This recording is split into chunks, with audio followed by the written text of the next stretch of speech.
हर घर नौकरी हो, हर घर सुख चैन हो, उसके लिए आप लोगों से आशीर्वाद लेने के लिए आए हैं। और हमने लगे तो बहुत घनी देर होगी, इतनी देर में तो सारा काम जुड़ गया, पर जो आप लोग आए सभी का धन्यवाद। आप लोगों के बीच में मेरे भाई विष्णु यादव जावा से, भारतीय जनता पार्टी से आपके बीच में आपके सामने अपने विचार रखेंगे, वह आपसे आशीर्वाद लेंगे। आइए भाई विष्णु यादव।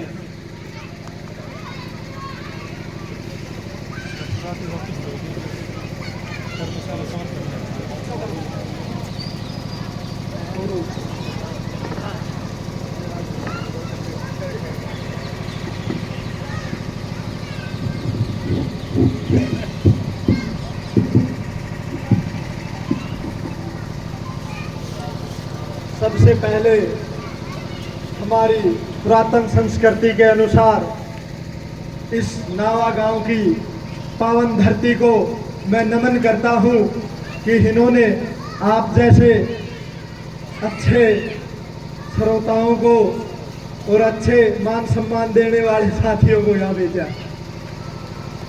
उसके बाद मेरे लाहौर लश्कर में चल रहे रात और दिन में देखते हुए भाई सोमपाल जी, जिन्होंने ये प्रोग्राम आज यहाँ आपके बीच में रखा, रेणु यादव जी जो दिन रात हमारे साथ भवन निर्माण के मजदूरों के लिए कार्यरत हैं, बहन जी, और जो भी साथी इस लश्कर में चल रहे हैं, इस उद्देश्य को सफल बनाने के लिए वह नावा गांव से जितने भी मेरे पितातुल्य बुजुर्ग, युवा साथी, वह बच्चे, मेरी मातृ शक्ति, जिन तक को भी मेरी आवाज जा रही है, उन सभी को सबसे पहले विष्णु यादव का सादर प्रणाम। साथियों, चुनावी माहौल है, आपके बीच में बहुत से नेता आए होंगे और आने भी वाले हैं। आपसे बड़े बड़े वादे करके जाएंगे, बड़ी बड़ी बातें करके जाएंगे।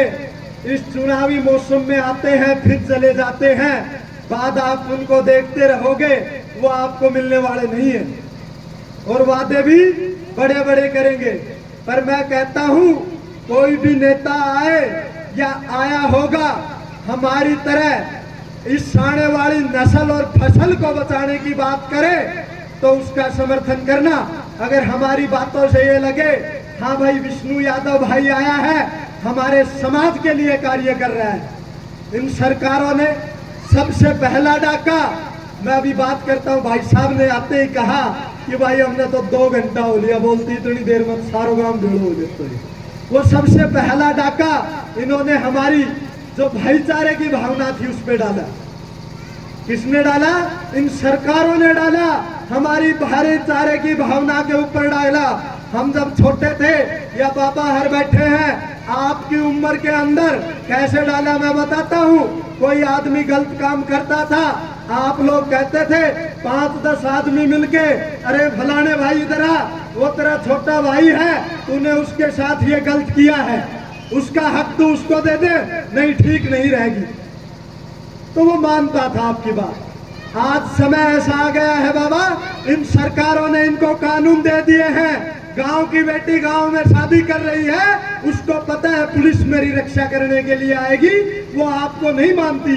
जो सामाजिक ढांचा था उस कानून को नहीं मानती। ये क्यों तोड़ा? ये इसलिए तोड़ा ताकि कोई एमएलए, कोई नेता आपके बीच काम ना करे तो आप उसका बाइकाट करते थे। भाई फलाना आदमी इस गांव में नहीं आना चाहिए, उसने इस गांव के लिए 5 साल में कोई भी कार्य नहीं किया, 5 साल में उसने आके नहीं देखा। सबसे पहले उन्होंने आपकी आने वाली नस्ल को बरगलाया कि आपके पास कानून है, आप अपने माँ बाप का कहना मानना छोड़ो और आप कानून के सहारे चलो। मैं गलत तो नहीं कह रहा। दूसरी बात, शिक्षा नीति के ऊपर कोई बात नहीं करने आएगा। अमीर को गरीब को जो ये शिक्षा की खाई है, ये हमारे बीच में अमीरी और गरीब की सबसे बड़ी, हमारे बच्चे शिक्षित नहीं हो पा रहे हैं। शिक्षा को फ्री करना चाहिए इन सरकारों को। इनके पास लाखों लाखों के और बजट है, पर मैं किसी सरकार की ना तो बुराई करूंगा, क्योंकि ना मैं कांग्रेस की बुराई करूंगा, ना मैं बीजेपी की बुराई करूंगा। कल कहोगे मैं आज बुराई करके जाऊंगा, क्योंकि मेरे को अधिकार ही नहीं है। जब तक आप लोग अपने मन से मनन करो, मैं तो आपके बीच में जो आपके साथ घटनाएं घटी हैं उनको धर सकता हूं। आपने देखा होगा पीछे की सरकार ने इन प्राइमरी स्कूलों को बंद करने का कार्य किया। क्या वो अच्छा किया? आने वाले समय में हमें अपने बच्चे प्राइवेट स्कूल में भेजने पड़ेंगे। जब ये पूरे सरकारी स्कूल खत्म हो जाएंगे, प्राइवेट स्कूल वाले अपनी मनमानी पर उतर आएंगे। जैसे लॉकडाउन में बीड़ी सिगरेट बंद हुई थी तो दुकान वाले 10 रुपए के मंडल को 500 रुपए में बेच रहे थे, उसी प्रकार से जब ये सरकारी स्कूल बंद हो जाएंगे तो आपसे मन मांगी आपकी जेब को काटा जाएगा। इसके लिए कोई कानून नहीं रखा जाएगा। बुरा मत मानना यहाँ कोई प्राइवेट स्कूल वाला बैठा हो तो। मैं तो सबके हकों अधिकार की बात करता हूँ। और क्या कंफर्म है, प्राइवेट स्कूल उनके पास अब तक नौकरी नहीं है। शिक्षा के ऊपर हमारा सबसे ज्यादा खर्चा होता है। बुरा मत मानना साथियों, हम अपने बच्चों को पढ़ाने के लिए बड़े बड़े कॉलेज, इंस्टीट्यूट, यूनिवर्सिटी के अंदर भेज रहे हैं। वहां भी आपको पता होगा नशा वहां प्रवेश कर चुका है। सबसे बड़े दुख की बात है, शिक्षा के क्षेत्र में इन नेताओं ने नशा पहुंचा दिया है। हमारा बच्चा वहां से शराब पीना, अफीम, जुआ, चरस खाना सीखाता है। आप बताओ क्या वो आके देश के विकास में काम करेगा? ये युवा इस देश के विकास की रीढ़ की हड्डी है। ये मजदूर इस देश के रीढ़ की हड्डी है। क्या ये उस देश का विकास करेंगे? इन सरकारों ने युवाओं को, इन किसानों को, सबको तोड़ने की कोशिश की है। आपके मनन करने की चीजें हैं ये, आप देखो इनको। दूसरी चीज, सबसे ज्यादा खर्चा हमारा किस पे लगता है? एजुकेशन के बाद बीमारी के ऊपर। हमें बरगलाया जा रहा है 10-5 किलो राशन और एक तेल की बोतल दे गए कि हमें बहुत कुछ दे दिया, हम गरीब के लिए यो कर दिया, वो कर दिया। अरे देना है तो स्वास्थ्य को बिल्कुल फ्री कर दो। कोई भी आदमी बीमार होता है उसके लिए, चाहे सरकारी हो चाहे प्राइवेट हो, छोटा टेस्ट हो बड़ा टेस्ट हो, सब फ्री करने चाहिए। गवर्नमेंट को वो पैसे डालने चाहिए। बीमारी को एक प्राकृतिक आपदा घोषित करनी चाहिए। कोई भी नेता आके आपके बीच में ये बात नहीं करेगा कि हम आने वाले समय में बीमारी को प्राकृतिक आपदा घोषित करवाएंगे। कोई भी आदमी आप में से है, ऊपर हाथ करके बता दो कि हम बीमार रहना पसंद करते हैं। कोई बीमारी नहीं चाहता इस तन के अंदर, फिर भी उसके लिए हमें पैसा देना पड़ता है। बहुत से यहाँ पर मजदूर साथी होंगे, बहुत से किसान होंगे, उनके घर में कोई बीमार हो जाता है, लाइलाज बीमारी हो जाती है, उसको बचाने के लिए रिश्तेदारों से, अड़ोसी पड़ोसी से पैसा लगाया जाता है कि ये कुछ दिन तक रह जाए तो ठीक है बाबा, बुरा मत मानना। अगर वो इस संसार को विदा कह जाता है तो उसके ऊपर 5-10 लाख रुपए की लायबिलिटी हो जाती है। 500 रुपए रोज का कमाने वाला आदमी, उसके रिश्तेदार खपा हो जाते हैं। पहले तो ये कह के देते हैं कि कोई बात नहीं, तू मेरा बेटा है, तू मेरा भतीजा है, पर जब वो चला जाता है उसके बाद तुरंत उसके पशुओं को तक बिकवाने की नौबत आ जाती है। मैं आपके मन और दिल की बात कहता हूँ। क्या ये सरकारों का काम नहीं है कि बीमारी को प्राकृतिक आपदा घोषित की जाए? अगर हमें यह पता लग गया कि हम बीमार होंगे, हमारा इलाज फ्री होगा, तो हम बीमार ही नहीं होंगे। ये मनोविज्ञान कहता है। अगला कार्य, जब मेरी बहन बेटियां कॉलेज पेपर देने के लिए जाती हैं, उनके मंगलसूत्र, उनके कानों की बालियां ये उतरवाई जाती है। ये बताओ कौन से सरकारों वाले काम है? बताओ आप। जिसको हम सुहाग की निशानी बोलते हैं वो भी उतरवा के रख लिया जाता है। उनके कानों की बालियां जिसको हम सबसे बड़ी इज्जत मानते हैं, हमारी बहन बेटियों के दुपट्टे तक उतरवा के रख दिए जाते हैं कि उसके बाद आप पेपर दोगे। ये कौन सी मान सम्मान की बात है? कहाँ हमारे लिए सरकारें काम कर रही? ये जो आज के नेता हैं, एक भी नेता इस विषय पे बोले तो बाबा बता देना मेरे को। सत्ता परिवर्तन बहुत हुए, व्यवस्था परिवर्तन की बारी है। बड़े बड़े अक्षरों में लिखवा दिया मैंने, सत्ता परिवर्तन और व्यवस्था परिवर्तन जिस साथी को समझ में नहीं आया मैं बता देता हूँ, ये गाड़ी खराब है, इसके अंदर आप कितने भी ड्राइवर बैठाए जाओ बाबा ये गाड़ी नहीं चलेगी। अगर इस गाड़ी का इंजन ओके है, जो नौसिखिया ड्राइवर है उसको भी बैठा देना, वो ब्रेक मार मार के मंजिल पर पहुंचा देगा।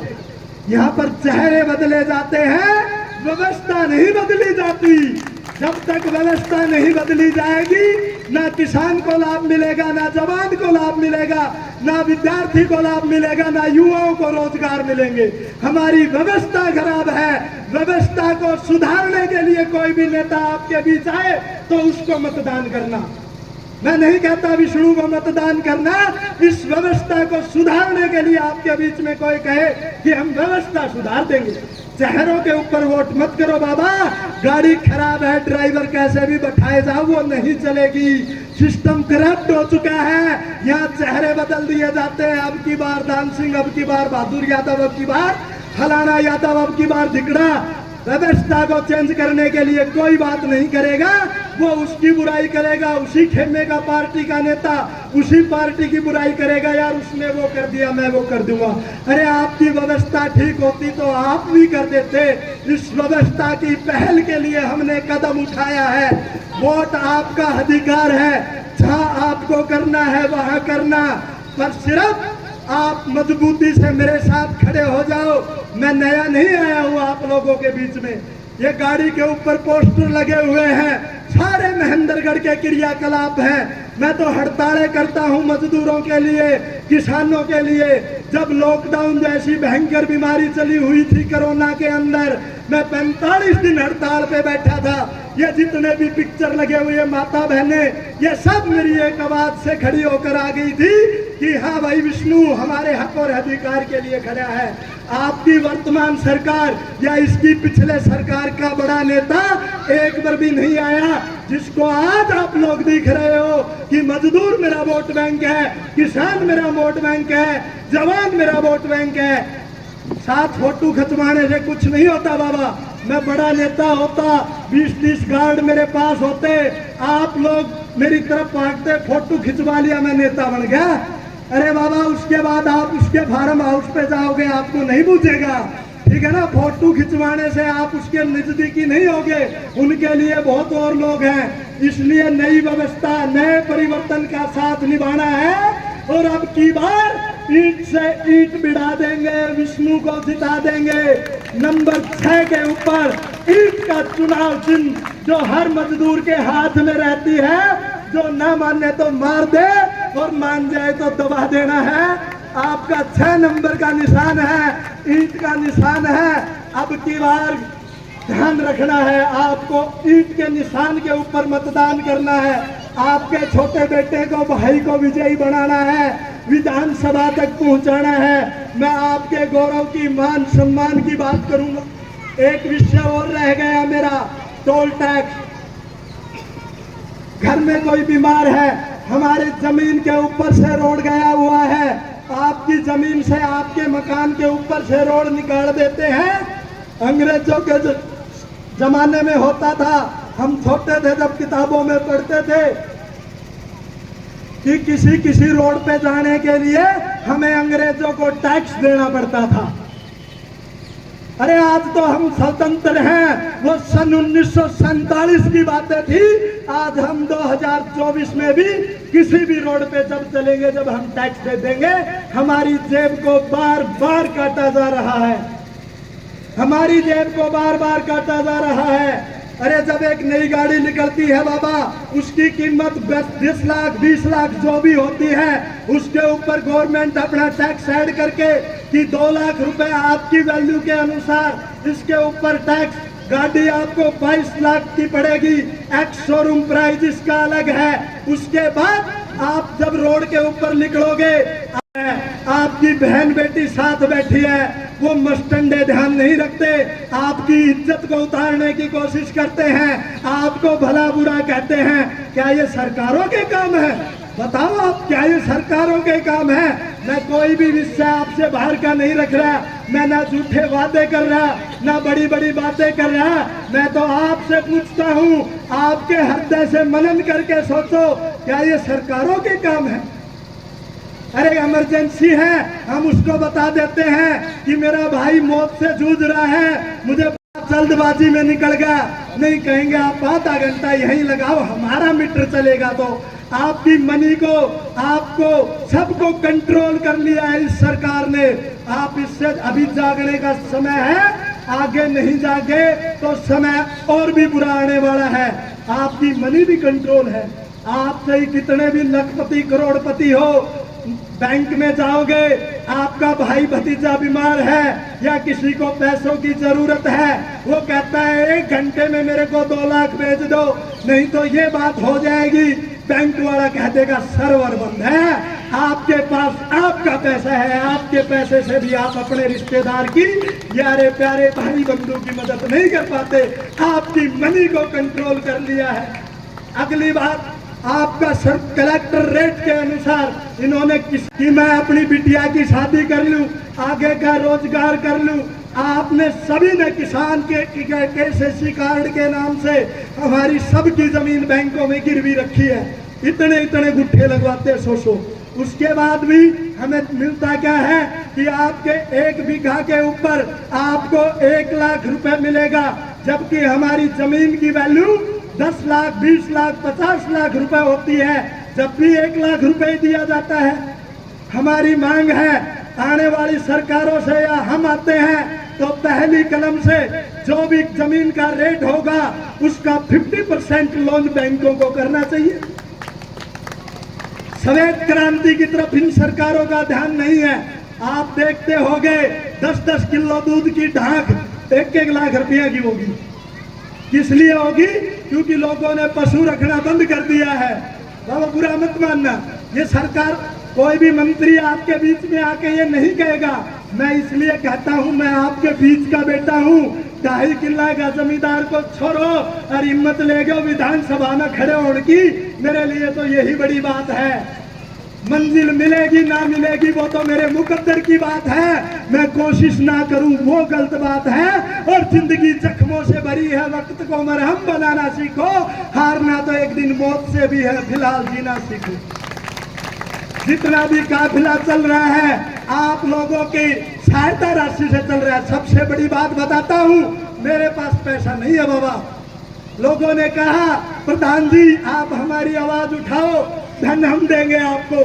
कोई मजदूर 100 रुपए का, कोई 200 रुपए का चंदा देता है। जब ये काफिला लाव और लश्कर आपके बीच में हम अपने विचार करने के लिए आ रहे हैं, एक 2.5 किले का जमींदार का छोरा और मजदूरों के लिए तत्पर 10 साल से खड़ा रहने वाला छोरा MLA का आवेदन कर रहा है, तो उसके अंदर कोई आग होगी। उस आग की मिटाना है तो आपको अब की बार 5 तारीख को मतदान ईंट के निशान पे करना है। अपनी रिश्तेदारियों में, यारे प्यारों में बताना है कि हाँ एक नेता आपके बीच में आता है, मैं बुराई नहीं करता, फिर भी उसका वाक्य गलत है। उन्होंने कहा आप मेरे को मतदान करें, अगर आप मेरे को मतदान करेंगे तो मैं महेंद्रगढ़ से चंडीगढ़ पहुंचा दूंगा। मैं महेंद्रगढ़ से चंडीगढ़ दूर नहीं। आपको याद आ गया होगा आपके किस नेता ने कहा था, अरे हम कहते हैं आप मेरे को मतदान करें, हम महेंद्रगढ़ में ही चंडीगढ़ बनवाने की कोशिश करेंगे। अरे जाना तो वही है, वो पहले ही इशारा कर रहा है कि आप मेरे को मतदान करोगे, आप महेंद्रगढ़ से चंडीगढ़ दूर नहीं, आपको चंडीगढ़ आना पड़ेगा। पहले रोड अलग से आना था, 152 थी, आज ये उसका कहने का अर्थ ये है। और हम कहते हैं कि अब अगर आप मेरे को मतदान करते हैं तो इस महेंद्रगढ़ को, जो कि सबसे पहला 7 जिलों के अंदर जिला होता था, पंजाब के टाइम का जिला, अंग्रेजों के टाइम का जिला, कोई भी नेता नहीं सोचता वोट लेने के बाद अपने फार्म हाउसों पे गुड़गांव चले जाते हैं। बाबा अपने कहने तो फार्म हाउस भी को नहीं, आपका बीच में रहना हूँ। सोच लो, आप लोगों के बीच की बातें रखी है, मैंने कोई झूठा वादा नहीं किया, ना आपसे बरगलाने की बातें की है। सिर्फ आप युवा साथी मेरे साथ एक बार कंधे से कंधा मिला दो, फिर वो किसी पंजाबी में कहावत है कि साडा हक अच्छे रख, हम अपने हक के लिए लड़ने के लिए तैयार हैं। एक अलग बात और बताता हूँ, MLA बनूं ना बनूं, विधायक बनूं ना बनूं, श्याम परिसर में मेरा ऑफिस है। आप कभी भी आना, मजदूरों का काम मैं वहां पे करता हूं। इसके अलावा किसी भी भाई की छोटी मोटी जो भी समस्या हो, एक बार विष्णु के पास लेके जरूर आना। जब सब नेता मना करते, ये हमारे होने का काम नहीं है। आप एकता के सूत्र में पिरो के और बंध के एक बार विष्णु के पास जरूर आना। विष्णु आपके लिए तत्पर रहेगा। लाठी गोली जो भी चले पहले विष्णु के लगेगी। आपके लिए हमेशा तैयार खड़ा रहूंगा। कोई भी नेता वादा करके नहीं जाएगा कि मैं एमएलए बनूंगा तो ये करूंगा। मैं कहता हूं मैं एमएलए नहीं बनूंगा तो भी आपकी छोटी मोटी समस्याएं हैं। आप विकास या नेता किसको बोलते हो जो नाले खड़िंजे पानी का काम करवा दे? ये तो मूलभूत सुविधाएं हैं। वैसे भी हम सरकारों से मांग लेंगे नाला पड़िंजा खड़िंजा, ये तो मूलभूत सुविधाएं हैं। ये तो हमारी ग्राम पंचायत के अंदर भी आता है। कोई भी नेता आपको इस फसल और नस्ल को सुधारने के बारे में बात नहीं करेगा। आगे आने वाला समय और भी दरदरा रहा है बाबा। हमारे युवा नशे की तरफ आकर्षित रह रहे हैं। आज से 10 साल पहले आपने अफीम का नाम नहीं सुना होगा। आज से 10-20 साल पहले आपने चरस का नाम नहीं सुना होगा। आज वो हमारे हर युवा की जेब में है। कुछ एक साथियों को बुरा लग सकता है, पर वो हमारे भविष्य है देश के, उनसे बचना है। क्या नेता नहीं चाहते तो इन चीजों को खत्म नहीं किया जा सकता? कोई भी नेता इस विषय पे बात नहीं करेगा। आपके पास आएंगे, कांग्रेस की आलोचना करेंगे, कांग्रेस बीजेपी की आलोचना करेगी, बीजेपी एनएलओ की आलोचना करेगी, एनएलओ आम आदमी की आलोचना करेगी। मेरे पूरे भाषण में मैंने किसी की आलोचना नहीं की है। मत देना ना देना आपकी मर्जी। काम के लिए तत्पर रहूंगा। मेरा ऑफिस श्याम कॉम्प्लेक्स में है। एमएलए बनाना ना बनाना आपकी मर्जी। और इससे ज्यादा मैं क्या कह सकता हूँ? वो लोग तो कहते हैं कि मेरे को बनाना ही बनाना, उसके बाद मैं काम करूंगा। मेरा छोटा सा ऑफिस है, उसका दरवाजा आपके लिए हर पल खुला है। मैं नेता बड़ा नहीं हूँ, दिल बहुत बड़ा रखता हूँ। मेरे लायक जो भी सेवा हो आप श्याम परिसर में एक बार जरूर। और वो एक ऐड आया करती, पहले इस्तेमाल करे फिर विश्वास करे। पहले बाबा अपने को इस्तेमाल कर लेना, फिर अगली बार विश्वास कर लेना अगर किसी को वहम हो तो। इन्हीं सभी बातों के साथ अगर मेरे से कोई गलती हुई हो तो मैं पूरी सरदारी से हाथ जोड़ के माफी चाहता हूँ। आपका बेटा, आपका छोटा बच्चा समझ के माफ कर देना। अभी इतना ज्ञान तो है नहीं। 30 साल की उम्र में पहली बार मैं विधायकी का इलेक्शन लड़ रहा हूँ। जय हिंद, जय भारत। नेता भाई विष्णु यादव के विचार सुने। देखो, मजदूर, किसान, चिकित्सा, शिक्षा, दीक्षा, इन पे जोर देने वाले नेता हैं। ये साफ सभी के नेता हैं। एक मध्य वर्गीय परिवार से आते हैं। आपकी और भगवान की कृपा रही तो यही नेता आज की आजकल का विश्वास आप लोगों के साथ होंगे। भगवान से दुआ करते हैं और भाई को हम आपके गांव की तरफ से भरोसा देते हैं कि आने वाली 5 तारीख को भारी से भारी संख्या में भाई का मतदान करके विजय बनाए। बोल भाई विष्णु यादव, बोल भारतीय समाजवादी पार्टी, भारतीय जनता पार्टी जिंदाबाद, जिंदाबाद। इन्हीं विचारों के साथ हम आपसे विदाई लेते हैं और भाई हाथ जोड़कर प्रार्थना करते हैं कि जितना हो सके भाई की मदद करना, क्योंकि सत्ता परिवर्तन नहीं करनी है, व्यवस्था परिवर्तन करनी है।